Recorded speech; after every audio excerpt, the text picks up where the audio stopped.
আমার মায়ের হাতের বানানো আজকের স্পেশাল রান্না হচ্ছে এটা।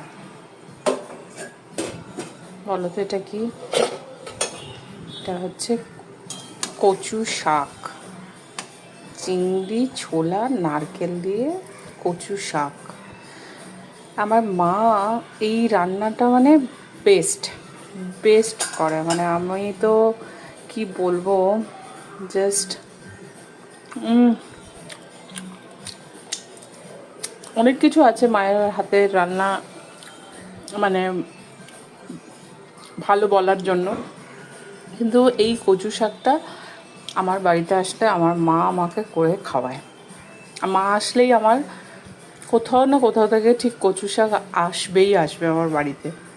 আমি যদি বাজারেও না পাই, আমার সিকিউরিটি আছে, সেই সিকিউরিটি কোথা থেকে খুঁজে এনে দিয়ে দেয়। কিন্তু এই কচু শাকটা আমার মা আসলে আমার আবদারে আমার মা বানায়। মানে কী বলবো, অসম্ভব ভালো বানায়, অসম্ভব। এত সিম্পল রান্না কিন্তু এত টেস্টি। আমি অনেকবার ট্রাই করেছি, কিন্তু এরকম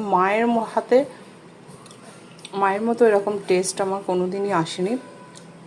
মানে যেন জাদু। ভীষণ ভালো হয় এই রান্নাটা।